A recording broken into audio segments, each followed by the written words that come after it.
ओम नमः शिवाय।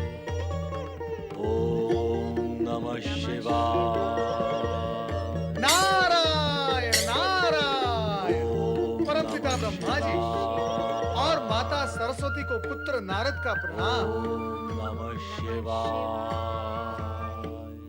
आओ नारद। नारद तो आ ही गया माता, परंतु ये क्या, इन दिनों आप दोनों ध्यान में ही मग्न रहते हैं। सृष्टि का कार्य थम सा गया है। ऐसा होना संभव है क्या? तुम तो तीनों लोकों में सदा भ्रमण करते रहते हो। क्या कहीं कुछ तुम्हें नवीन नहीं दिखाई दिया? नवीन नवीन घटनाएं? नवीन घटनाएं तो नहीं, पर हाँ, दुर्घटनाएं अवश्य जन्म ले रही हैं। नवीन कुछ होते दिखाई नहीं दे रहा। ऐसा क्यों हो रहा है, यही पूछने तो मैं यहाँ आया हूँ माता।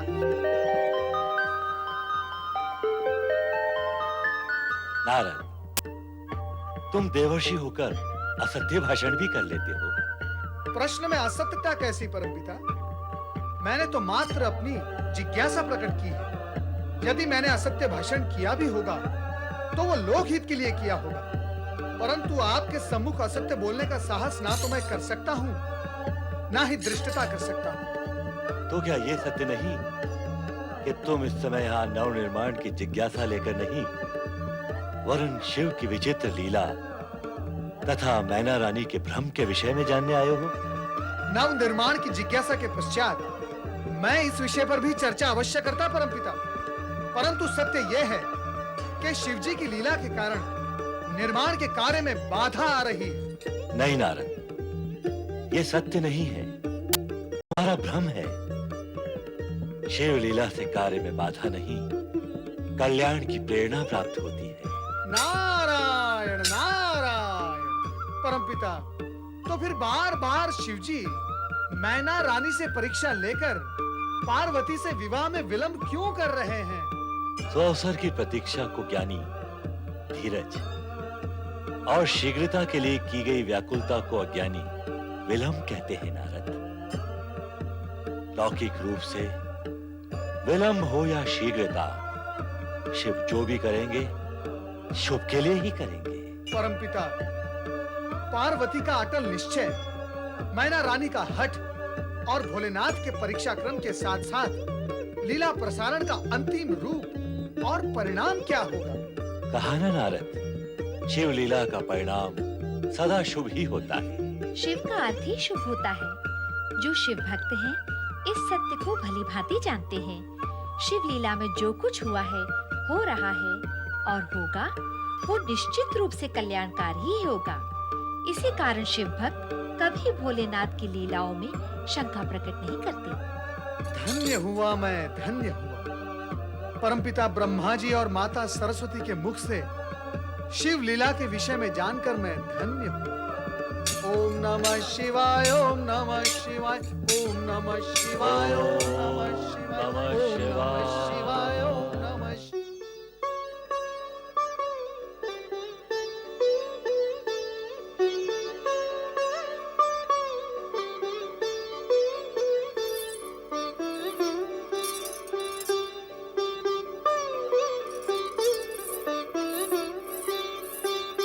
महारानी मैना, मैं जानती हूँ आप यहाँ क्यों आई हैं। शिवजी ने भेजा है ना आपको मुझे समझाने के लिए, पर मेरा समझना संभव नहीं है, क्योंकि जो मुझे स्वीकार नहीं है सो नहीं है बस।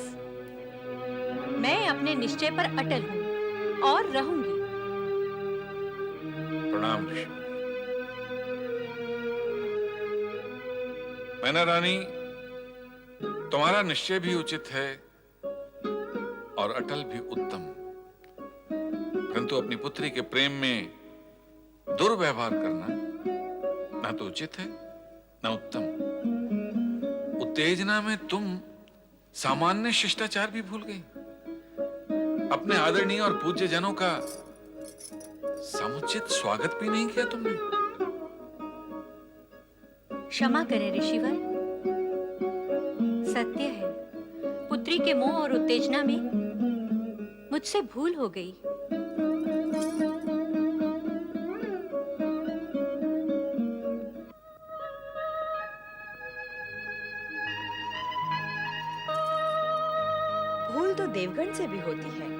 चिंता का विषय वो नहीं, ये है कि कहीं तुम्हारा पुत्र मोह कम न हो जाए। हम उसी की विनती करने आए हैं। अर्थात तुम्हें पुत्री से मोह है। पुत्र का मन शिव पे है, पर तुम्हारा मन शिव को स्वीकार नहीं करता। कैसे करेगा? क्यों करेगा? फिर पुत्री का मन भी शिव को अस्वीकार क्यों करेगा? उसे करना होगा। वो मेरी पुत्री है। क्या वो अपनी माँ की बात नहीं मानेगी? मैंने जन्म दिया है उसे। किसे माने वो? माँ को, जिसने केवल जन्म दिया है, या उस सत्य को जो सृष्टि के आदि से उसके साथ है और अंत तक साथ रहेगा? विधि के विधान में शिव पार्वती का विवाह निश्चित है। बाहरी रूप से जो तुम्हें स्त्री और पुरुष दिखाई दे रहे हैं, मूल रूप में वो शिव और शक्ति हैं। शिव और शक्ति? हाँ, तुम बाहर और ऊपर का रूप ही देखती रहोगी तो सत्य भी बाहर और ऊपर ही रहेगा। हाँ, भीतर झांकोगी तो सत्य भी भीतर आएगा। मैंने कब देखा है बाह्य रूप? शिव के प्रति विरक्ति उनके भाई रूप को देखकर ही हुई है ना? नट के रूप में देखा, कैलाश पर शिव बूढ़े ब्राह्मण के वेश में प्रकट हुए। तुम्हारे भवन में वैष्णव ब्राह्मण बनकर आए। क्या आवश्यकता थी ये सब करने की? अति आवश्यक था। भगवान शिव तुम्हें इस सत्य से परिचित कराना चाहते थे कि बाह्य रूप भले ही कितना भी भव्य, सुंदर एवं आकर्षक हो, किंतु भीतर से सब कुछ शून्य हो तो वो हितकारी नहीं होता है। इसके विपरीत, यदि बाह्य रूप भव्य, सुंदर एवं आकर्षक न हो, किंतु भीतर गुण, प्रतिभा, चरित्र इस सब की संपदा हो, तो वो श्रेष्ठ और हितकारी होता है। तुम्हारे माध्यम से ही भगवान शिव संपूर्ण जगत को ये संदेश देना चाहते हैं कि रूप नहीं, गुण और शुभ उद्देश्य स्थायी और कल्याणकारी होता है। ऐसा लग रहा है आप सत्य कह रही हैं। मैं असत्य क्यों कहूंगी? तुम यदि अपनी पुत्री का विवाह सुख संपदा के स्वामी किसी राजकुमार से कर देती हो, किंतु चरित्र और गुण प्रिय तुम्हारी पुत्री उस राजकुमार के चरित्र और गुणों से संतुष्ट न होकर दुखी हो जाती है, तो तुम्हें क्या सुख मिलेगा? अपनी पुत्री के दुख में क्या तुम दुखी नहीं हो जाओगी? विधाता न करे ऐसा हो। तो फिर विधाता के संकेत में छिपे हुए संदेश को पहचानो और उसे मान लो। तुम्हें पुत्री से मोह है, पुत्री को शिव से। इसलिए अपनी पुत्री के हित में तुम भी शिव के प्रति शुभ भावना रखते हुए उन्हें अपना जमाता स्वीकार करो। वैसे हमने शिव विवाह के लिए मार्गशीर्ष शुक्ल त्रयोदशी का मुहूर्त निश्चित किया है। बधाई हो मैना रानी, पुत्री के विवाह का शुभ मुहूर्त भी निश्चित हो चुका है। अब कहो, क्या कहना चाहती हैं? अब कहने को शेष क्या रह गया है? जैसा आप सब उचित समझे करें। समस्त देवगण की भी यही इच्छा है। और अभी अभी देवी अरुंधति ने जो सत्य प्रकट किया है, मैं उससे सहमत हूँ। आपकी सहमति सभी की प्रसन्नता और कल्याण का कारण है मैना रानी। अब तो यही उचित होगा कि शीघ्र ही गर्ग ऋषि द्वारा भगवान शिव को विवाह की निमंत्रण पुस्तिका भिजवाई जाए। अवश्य देवी, अवश्य।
प्रभुं प्राणनाथं विभुं विश्वनाथं जगन्नाथनाथं सदानंद भाजम भूतिभूतं भवेश्वरं भूतनाथं शिवं शंकरं शंभुमीशानमीडे। आओ गर्ग ऋषि, कैलाश पर आपका स्वागत है। भोलेनाथ की जय, भोले शंकर की जय। आज की जयकार तो धूमधाम से पूर्ण है। हाँ भोलेनाथ, मैं हिमालय राज का राजपुरोहित हूँ। सप्त ऋषियों के परामर्श स्वीकार कर उन्होंने आपका तथा देवी पार्वती के विवाह का शुभ मुहूर्त निश्चित किया है। कैलाशपति भगवान भोलेनाथ की जय, देवादिदेव भोले शंकर की जय, पर्वताधीराज हिमालय राज की जय, चराचरपति शिव शंकर की जय। हिमालय राज और मैना रानी की ओर से पूजा और ये निमंत्रण स्वीकार करें। मार्गशीर्ष शुक्ल त्रयोदशी के दिन आप बारात लेकर देवी पार्वती का पाणी ग्रहण करने हेतु हिमालय भवन पधारें।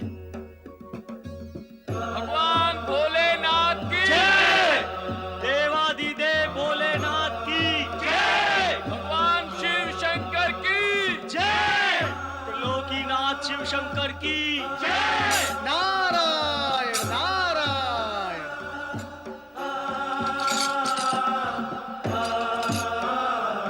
ऋषिवर, आपने भगवान शिव तथा देवी पार्वती के विवाह के प्रथम पर्व को प्रारंभ करके अत्यंत शुभ और महान कार्य किया है। देवर्षि, मैंने केवल हिमालय राज की इच्छा को मूर्त रूप देकर इस विधि को पूर्ण किया है। ऋषिवर, इस विधि को पूर्ण करके आपने भोलेनाथ तथा पार्वती के विवाह की प्रतीक्षा को पूर्ण किया है। अब समस्त जगत आनंद और उत्साह से भर उठेगा। देवगण के उत्साह की तो कोई सीमा ही नहीं रहेगी। और अब जगत शीघ्र ही तारकासुर के अत्याचारों से मुक्त हो जाएगा। विधि का विधान अपना कार्य तो निश्चित रूप से करेगा ही देव ऋषि। भोलेनाथ, अब इस पुरोहित को आज्ञा दें।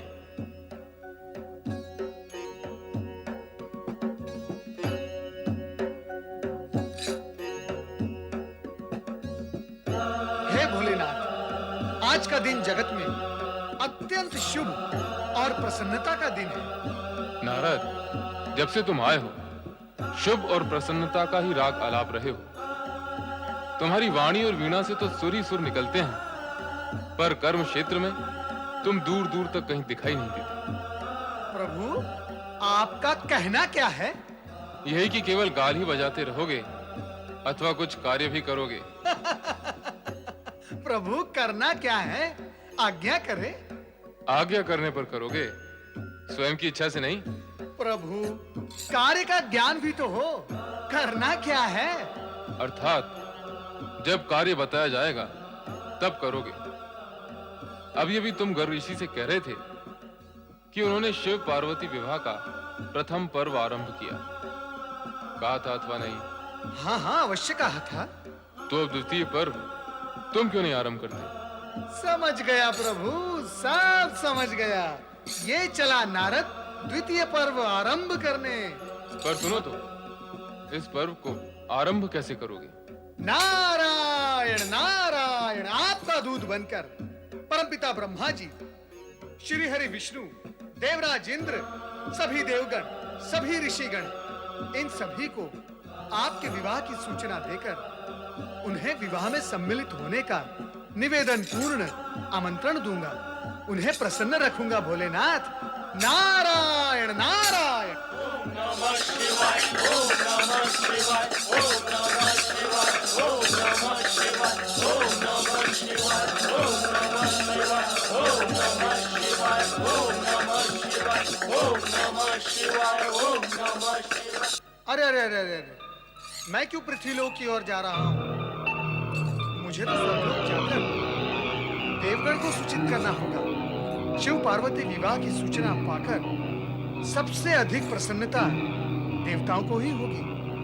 इसीलिए उन्हें ही सर्वप्रथम आमंत्रित एवं सूचित करना उचित होगा। चलो नारद। सबसे अधिक प्रसन्नता देवताओं को ही होगी। निश्चित ही देवताओं को ही होगी। नारायण नारायण। दुष्ट तारकासुर के कारण देवता ही सबसे अधिक कष्ट में हैं।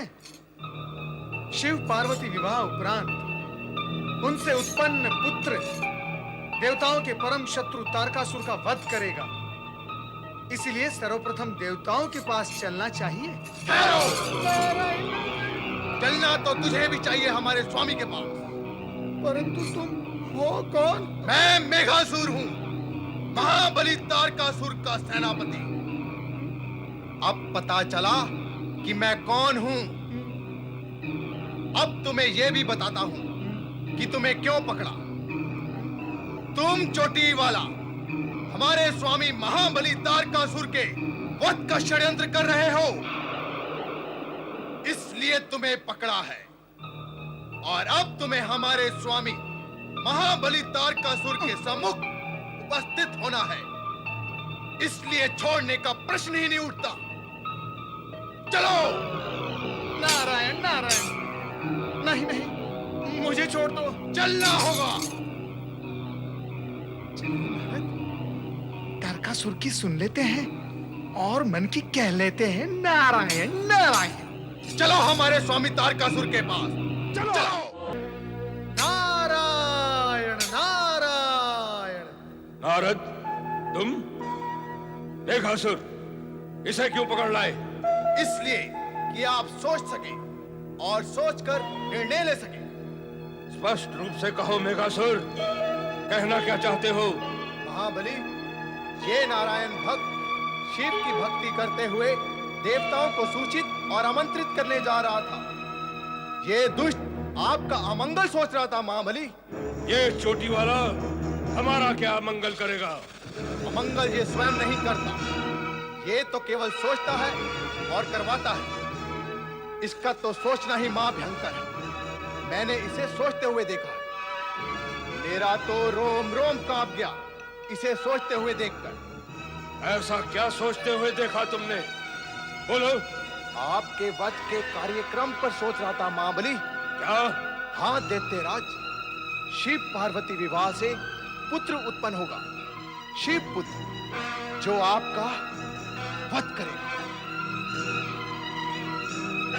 आपके वध से देवता प्रसन्न होंगे, इसलिए देवताओं को शिव पार्वती विवाह का वो शुभ समाचार देने जिसके भीतर आपके वध का कार्यक्रम छिपा हुआ था। आकाश मार्ग से जा रहा था ये चोटी वाला। इसे ऐसा सोचते हुए मैंने देख लिया और आपके पास पकड़ कर ले आया महाबली। ए नारद! नारायण नारायण।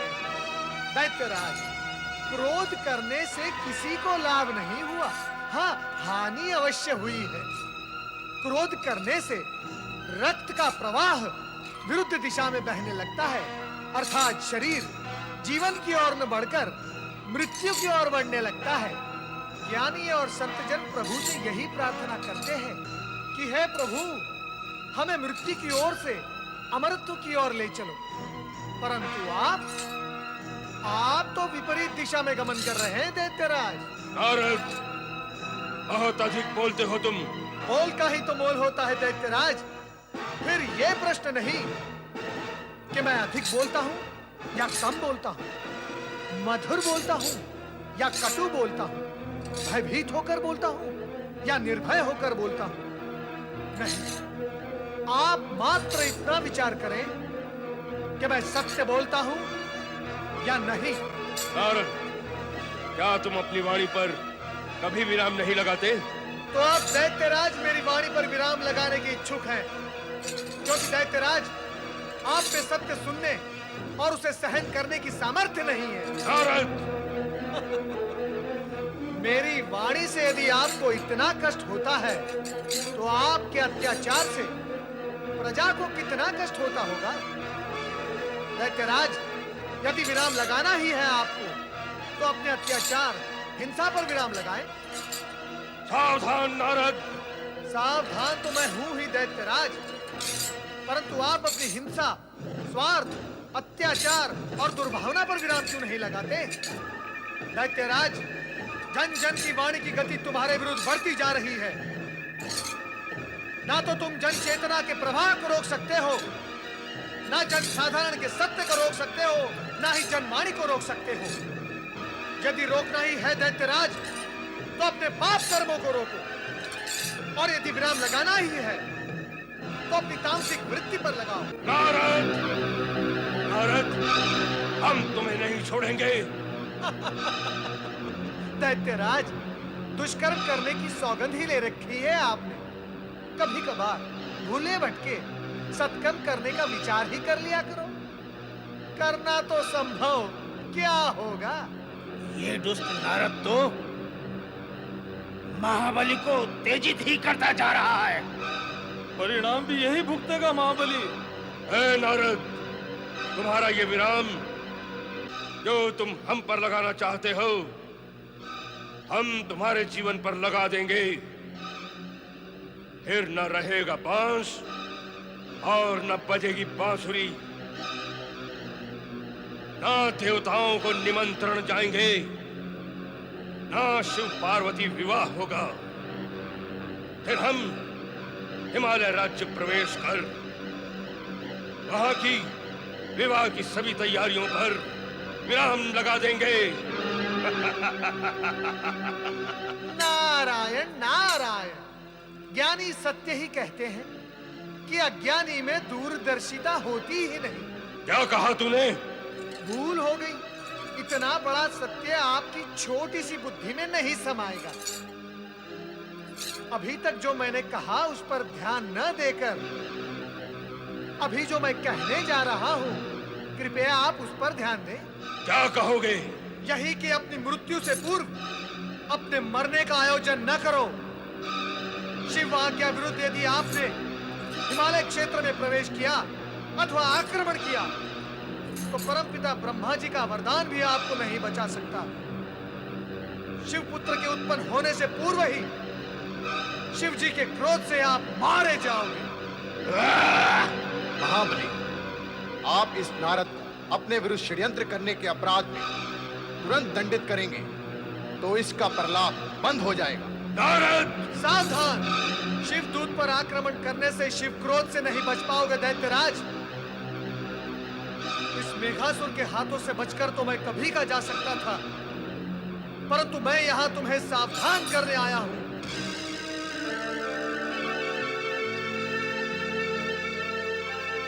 नारद, नारद कोई ऐसा उपाय बताओ कि मैं शिवपुत्र के हाथों न मरूं। शिव आराधना करो, इसी समय प्रारंभ करो। कहां गया?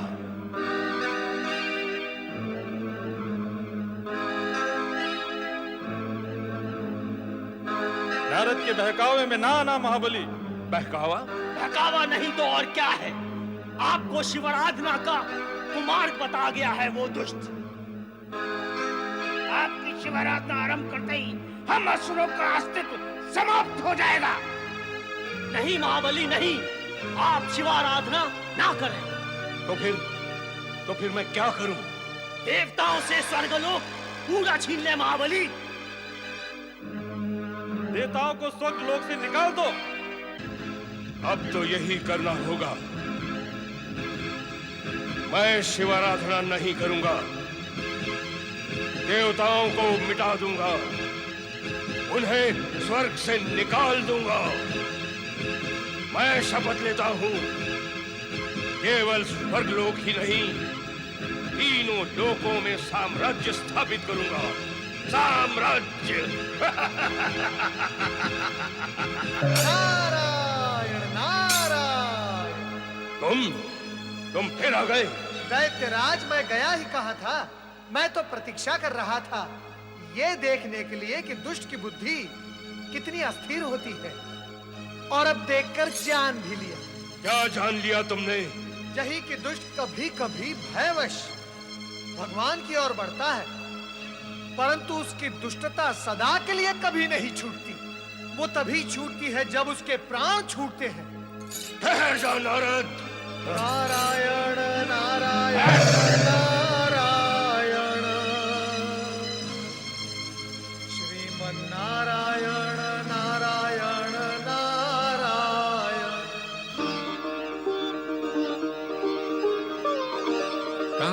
गए थे मेनाक? मैं कब से तुम्हें ढूंढ रहा हूं। आज्ञा दीजिए पिताश्री। आज्ञा दूं? मैं आज्ञा दूं? पुत्र मेनाक, तुम पार्वती के बड़े भ्राता हो। उसके विवाह की चिंता करते हुए समस्त व्यवस्था तुम्हें ही करनी चाहिए। आप निश्चिंत रहें, सभी व्यवस्थाएं हो चुकी हैं। उत्तम, अति उत्तम। अच्छा ये बताओ, समस्त पर्वत राजाओं को निमंत्रित करने के लिए क्या निमंत्रण पत्र भेज दिए हैं? वही कार्य कर रहा हूं। करो, शीघ्र करो और सुचारू रूप से करो। महामंत्री, आपने मुझे बुलाया राजन? आपको नहीं बुलाएंगे महामंत्री तो किससे बुलाएंगे? मैं निपट अकेला तो सारे कार्य नहीं कर सकता ना। विवाह की सारी व्यवस्था हो रही है महाराज। हमें आपसे यही आशा है महामंत्री। अब आप ऐसा कीजिए कि राजशिल्पी को बुलवाइए और हमारी राजधानी और राजप्रासाद को इस तरह से सुसज्जित करवाइए कि आने वाले अतिथिगण आश्चर्य से चकाचौंध हो जाएं। जी। और हमारे अतिथियों के रहने की व्यवस्था ऐसी की जाए कि उन्हें तनिक भी कष्ट न हो। आपकी आज्ञा का पूरी तरह से पालन होगा महाराज। और सुनिए सुनिए, कहाँ जा रहे हैं आप? हमें आपसे कुछ और भी बात करनी है। क्या कहना चाहते हैं हम? हाँ, शिवजी के बारात में सभी देवगण पधारेंगे और उन्हीं के साथ साथ परमपिता ब्रह्मा, श्री हरि विष्णु, देवराज इंद्र व अन्य भी। इनके निवास व स्वागत के लिए विशेष प्रबंध व ध्यान रखा जाए। अवश्य महाराज। अब आप जाइए, समय नष्ट क्यों कर रहे हैं? जो आज्ञा महाराज। महाराज, नैना रानी, तुम यहाँ विवाह की तैयारी नहीं कर रही? आपका इतने उत्साह से करना धरना पर्याप्त नहीं है क्या? ऐसा प्रतीत होता है महारानी कि तुम्हारे मन में इस विवाह के लिए कोई उत्साह नहीं। जब भविष्य अपना अंधकार में दिखाई दे तो उत्साह कैसा? क्या अभिप्राय है तुम्हारा? महारानी, पुत्री के विवाह के शुभ अवसर पर ऐसे अशुभ शब्द कहना तुम्हें शोभा नहीं देता। आप शोभा की चर्चा ना ही करें तो अच्छा है स्वामी। क्या आपको विश्वास है कि महलों के सुख ऐश्वर्य में पली बड़ी हमारी कोमलांगी पुत्री पार्वती उस वैरागी और विचित्र वेशधारी शिव के साथ खड़ी शोभा पा सकेगी? क्या वो हिम शीतल वातावरण में सुखी रह पाएगी? सुख और शोभा से तो अब जैसे संबंध ही नहीं रह गया है पार्वती का। महारानी, आप अकारण ही चिंता करके अपने आप को दुखी कर रही हैं, जबकि चिंता का कोई विषय ही नहीं है। मैंने परमपिता ब्रह्मा, श्री हरि विष्णु, देवराज इंद्र, अन्य देवगण व ऋषिगण के विश्वास पर ही इस विवाह का निर्णय लिया है। और ये सभी श्रेष्ठ देवगण भगवान शिव जी के चरणों पर नतमस्तक हो उन पर अटूट विश्वास रखते हैं। स्वामी। हाँ महारानी, मेरे विश्वास की जड़ें बहुत गहराई तक गई हैं और मेरा निर्णय भी इसी विश्वास पर आधारित है। महारानी, पार्वती मेरी भी पुत्री है जितनी तुम्हारी। क्या मैं उसका अहित चाहूंगा?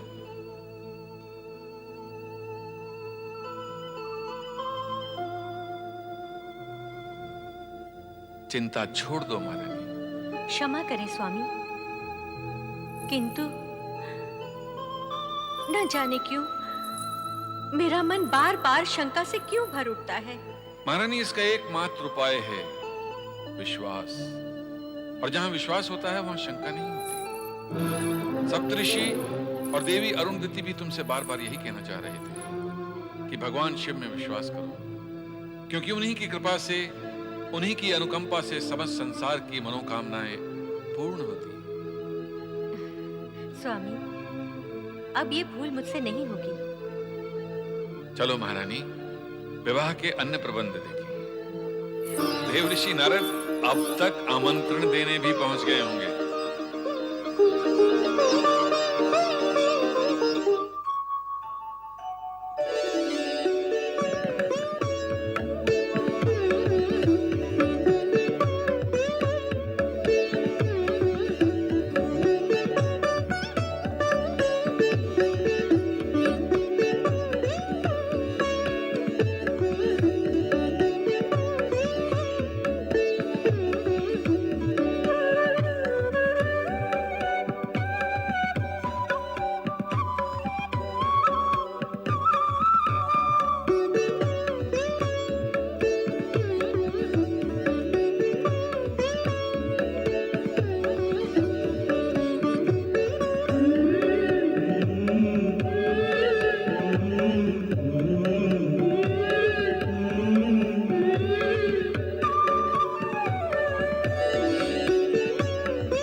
स्वामी, स्वामी, वो देखिए, देवर्षि आकर लौटे जा रहे हैं। स्वामी, मैंने कहा, देवर्षि क्यों आए और क्यों लौटे जा रहे हैं? तनिक पूछिए तो सही। देवर्षि, देवर्षि, देवर्षि नारद, देवर्षि, देवर्षि, देवर्षि, कहाँ लौट चले? आइए, पधारिए। पधारना तो हुआ देवराज, परंतु ये फिर क्या हुआ? फिर क्या होना था देवर्षि? अब तक तो आपको अपना लक्ष्य और उद्देश्य समझ में आ जाना चाहिए था देवराज। कांटा चुभने के पश्चात यदि कांटे की उपस्थिति को न समझा जाए तो कांटा फिर चुभेगा, अधिक तीव्रता से चुभेगा और फिर तुम्हें कष्ट भी अधिक होगा। अरे अरे अरे, कष्ट के आने से पूर्व ही आप कष्ट के सागर में डूब गए। मैं आपको उबारता हूं देवराज, आइए। नारायण नारायण, मैं आज समस्त इंद्र सभा को अत्यंत सुखद और हर्षवर्धक समाचार सुनाने आया हूं। सुनाइए देवर्षि, शीघ्र सुनाइए। क्या है वो हर्षवर्धक समाचार? सुनाने आया हूं तो अवश्य सुनाऊंगा ही देवी सची, परंतु आप धीरज रखिए। आने वाली मार्गशीर्ष शुक्ल त्रयोदशी को। आप कहो भी देवर्षि, क्या है आने वाले मार्गशीर्ष शुक्ल त्रयोदशी के दिन? भगवान शिव और देवी पार्वती का विवाह।